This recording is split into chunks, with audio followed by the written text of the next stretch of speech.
Hello, welcome back to Personality City's YouTube channel. My name is Jenna, and today we're going to be talking about the difference between introverted intuition and extroverted intuition.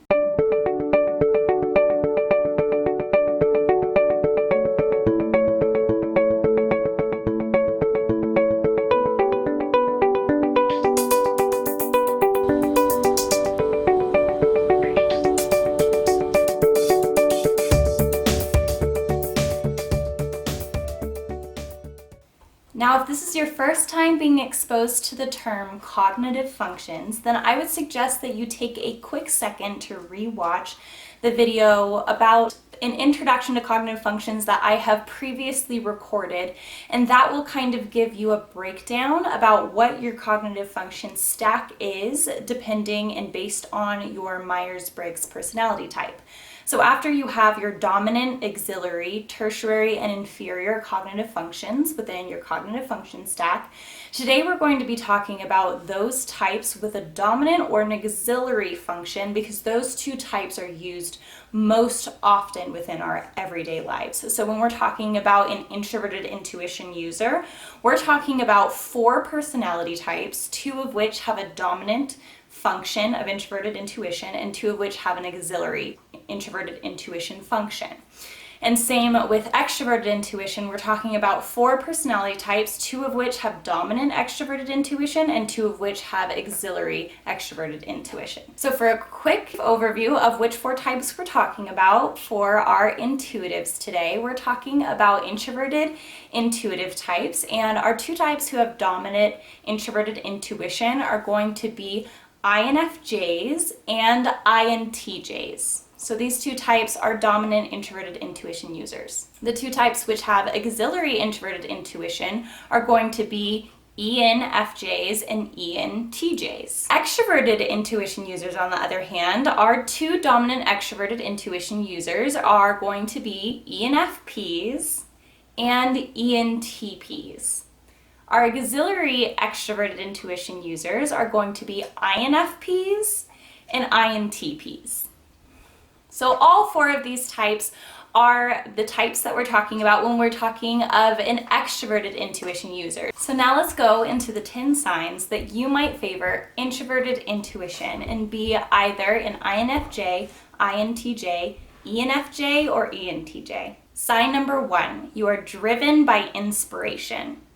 So introverted intuition as a function is often perspective shifting. So it is looking into the perspectives of others and trying to assume that perspective and see from many different lenses. So introverted intuition users understand that the world is a very complicated, multi-layered place, and they're constantly trying to peel back those layers. And in this discovery process, they highly trust and value their inspiration. So unlike a sensor, which will follow the facts, an intuitive will follow their inspiration, and they will highly trust their gut instinct. Sign number 2 that you're an introverted intuitive is that you love abstract things. So whether this is abstract concepts within a lesson in school, or it could be in a book, a movie, a conversation, you love talking about abstract, out-of-the-box things. You don't and aren't interested as much in practical, everyday things as you are in the abstract and thinking conceptually and very big picture. And so this is actually true of all intuitives, but specifically introverted intuitives like spending alone time or like spending individual time with these concepts. They may be found more often diving into literature on the subject, whereas an extroverted intuitive, on the other hand, may find themselves diving into these concepts within brainstorming conversations. So they both will dive into abstract things, but introverted intuitives will do so in a highly individualized way. The 3rd sign that you're an introverted intuitive is that you spend time daydreaming. Now, this will especially be true of INFJs and INTJs. Things like meditation or that state between being awake and falling asleep, that actually will be a time of great inspiration for an introverted intuitive. And so they actually will report maybe struggling with insomnia as well, because when they are trying to put their minds to rest, that's actually when their internal world is most active. So daydreaming is a huge activity for introverted intuitives, and night dreaming may be a little bit harder to do on a regular basis because of their tendency to struggle with insomnia. Sign number 4 that you're an introverted intuitive is that you love hidden meanings and metaphors. So maybe when you are asked to find metaphors in a given piece of art or work, you probably found this very easy to do, and it was one of your favorite assignments to have, is to pick out the given metaphors and to assign them meaning based on other clues within a given piece of art or piece of literature. So you will be more prone to finding hidden meanings and metaphors within your everyday life and within your chosen career path as well. Sign number 5 that you're an introverted intuitive is that strategizing is fun for you. So strategizing may take place in the form of certain strategy games, or it could take place in your very real and active life. But whatever form it might take in your life, strategizing is an activity that you consider highly fun. Things like playing chess, it allows your brain to use intuition as well as your extroverted function to pick up meaning and to choose a certain course of action that's going to be true. So specifically types with a thinking function paired with their introverted intuition, such as INTJs and ENTJs, will particularly love strategy and implementing it because they pick up on what is going to be the most efficient system and how can I do that and make that thing come to life by moving and pulling these different strings. Those with a feeling function, such as INFJs and ENFJs, will also love strategizing, but maybe in a more social sense. How can they read the room to then affect people and kind of manipulate the environment in a way that's beneficial for everybody? So it is a fascinating part of being an introverted intuition user, and strategizing for you will be very fun. Sign number 6 that you're an introverted intuition user is that you are always asking why questions. So growing up, this actually might have been a sign that you were an intuitive, while others around you were asking questions like, how does this work? Or what do we need to do to get from point A to point B? You were the little kid who was asking why all the time. And even as an adult, you will continue to ask why because you want to get to the heart of the thing. And so this is why intuitives are really good about stepping outside of the box and not necessarily following the status quo, especially not doing so mindlessly. So an intuitive will constantly ask the question why, especially introverted intuitives. Sign number 7 that you're an introverted intuitive is that you have many strong hunches and wise insights. So you will have very wise insights, and usually when we're talking about introverted intuitives, their introverted intuitive function will pair very strongly with their auxiliary or, depending on the type, their dominant function. So when we're looking at our thinker introverted intuitive types, they're going to apply this and their hunches and insights in perhaps a more objective, logical, efficient systems thinking kind of way. Whereas in introverted intuitive who is a feeler may look at things in a more personal, social, conflict managing kind of way. And so both will have hunches about people or about things and certain actions that will be effective versus not. But our thinker types will focus more on effectiveness, and our feeler types will focus more on people. Sign number 8 that you're an introverted intuitive is that you're living in a world of new ideas.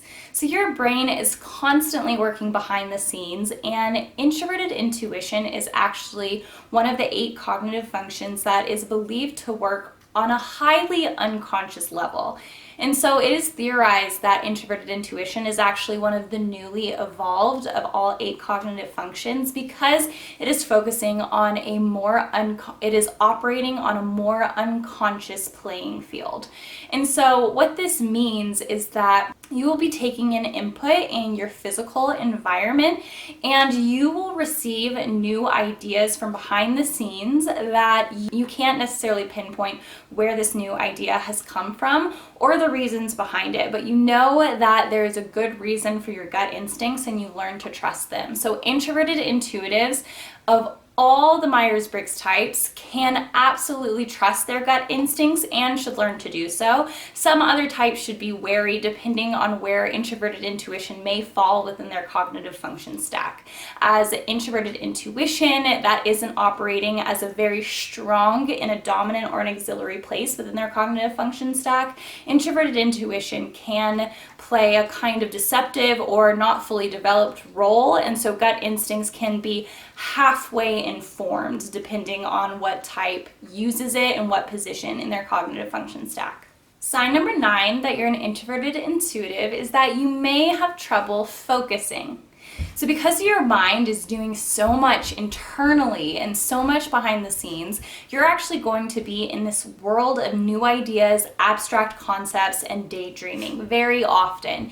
And so when it comes to focusing on a practical present task, you're going to find your mind drifting often to ideas that you're having, to hunches that you suddenly will have, or to future concepts and future theories that are ruminating within your mind. So you will have trouble focusing on the present moment, and this can be an area of intense growth for you. Sign number 10 that you're an introverted intuitive user is that you're constantly trying to grasp the big picture. So when you're having certain hunches or ideas about things, it's because you're trying to get to the core root or cause of that thing so that you can see the whole in the most accurate light. So you are a big proponent of treating the cause, the root cause, instead of just a symptom for something. And this doesn't necessarily have to do with the physical, although it can, but it mostly has to do with systems within the world and how things are operating. You're constantly thinking outside the box and you kind of expect others to be doing the same. That way progress can be made as a civilization, but introverted intuitives really are the pioneers when it comes to thinking outside the box and moving things in a brand new direction after thoroughly viewing the big picture. Now that we've covered 10 signs that you might be an introverted intuitive, let's move on to 10 signs that you might favor extroverted intuition. So as a reminder, our 4 Myers-Briggs types that favor extroverted intuition are going to be ENFPs, ENTPs, INFPs, and INTPs. Sign number 1, you love brainstorming. So just like an introverted intuitive loves bringing ideas to their internal world and landscape, focusing, dwelling, and ruminating over them, you like doing this in the exterior world. So extroverted intuition, instead of focusing on your internal world, for you is going to focus on the external world of people and ideas, and you're going to want to bounce your ideas off of things that truly exist. So whether that is action, whether it's conversations with people, you particularly love brainstorming and you want to get your idea out into the open so that it can be tested. Sign number 2 that you're an extroverted intuitive is that you are comfortable with change. So intuitives, unlike their sensor counterparts, are huge proponents of change and they see the necessity for it. They believe that things cannot stay as they are, and if they're meant to improve, that things should be constantly shifting and changing. And that is especially true within their own lives. If they think that they've fallen into a routine of any sort that is not serving them, they will very quickly feel trapped by that thing and want to break free of it. So extroverted intuitives are very prone to wanting change and wanting to see it, especially within their own lives. Sign number 3 that you're an extroverted intuitive is that you are always searching and on the hunt for new creative ideas. So you love coming up with ideas, and you are a big proponent of and fan of finding ideas within other people's thoughts, theories, and concepts that they have come up with. So you will be searching for new ideas within books, within literature, within art, within other people's brainstorms and projects or works of art that they come up with, or professional projects. Sign number 4 that you're an extroverted intuitive is that you live primarily in the future. So just like your introverted intuitive types, this will be a big difference compared to the sensing types. So introverted sensors, they primarily are living in the past. Extroverted sensors are primarily living in the present moment. And intuitives, whether it's introverted or extroverted, are mostly living within the future. And this is because they're wanting constant change and improvement. They're wanting to think outside the box, see how things are done, think of a more ideal way of being as both an individual and as a society. So you're probably going to be stuck in a position of thinking about the future, wanting to step into that more ideal version of yourself or that optimized version of the world. Sign number 5 that you're an extroverted intuitive is that everything is connected. So you think that everything is connected because you see how one thing so closely knits together with something else. So you are very prone to jumping from idea to concept to idea, and other people will kind of struggle to see how you got there. So this is a great way to identify an extroverted intuitive within your life, is to see how often do they switch between topic to topic to topic, and how easily is that transition. Usually extroverted intuitives will have a very easy time at bouncing from one idea to another because they see the connections there, and they know that everything in the world is connected to everything else. So they are very prone to identifying these connections, and their brain very naturally makes them. Sign number 6 that you're an extroverted intuitive is that conventional is boring to you. So just like I mentioned that if you identify that you're stuck in a certain routine, you'll want to break free of that. The same is true of convention, or doing things as they have always been done. You often don't see the progress or the point in sticking with convention, and in the very least, it's just straight boring to you. You want to live a life that is unconventional, a life that is new and constantly changing, a life where you can pick up on new ideas, meet new people, and have this novelty. So you are very much so drawn to novelty and very turned off by convention. Sign number 7 that you're an extroverted intuitive is that you are very open-minded.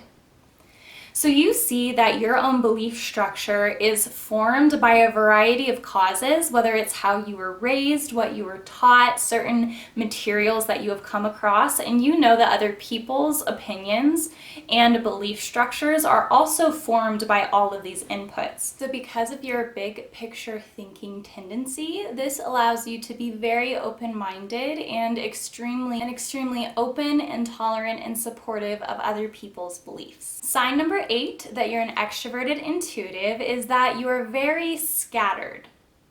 Now, because you're constantly thinking of possibilities and wanting to open up new doors into new avenues of thinking, your brain, often on scans while it's activating extroverted intuition, is actually lighting up like a Christmas tree. And this enables you to be very creative, but also very scattered. And so you may have trouble focusing because you're drawn and easily distracted by the next new shiny idea or concept or theory. So just keep this in mind as you're trying to be productive, that you might be led astray very easily by something new that sounds exciting. Sign number 9 that you're an extroverted intuitive user is that you are very creative. So because your brain is coming up with new ideas constantly, you find yourself very creative. It doesn't necessarily mean that you are within a field that is artistic, although creative, because creative can mean a large variety of things, especially within certain professional contexts or within the context that you might find yourself. But you will find yourself wanting to be creative and to do things new. Sign number 10 that you're an extroverted intuitive is that you can very easily feel trapped by structure. So when structure is imposed upon you by the outside world, as it inevitably will be, because some functions that are very highly prized by the current society that we live in, especially in the Western world and the United States, is extroverted thinking and introverted sensing. These two functions are very highly prized for their ability to be productive, to be consistent, to follow routines, and to want to constantly improve.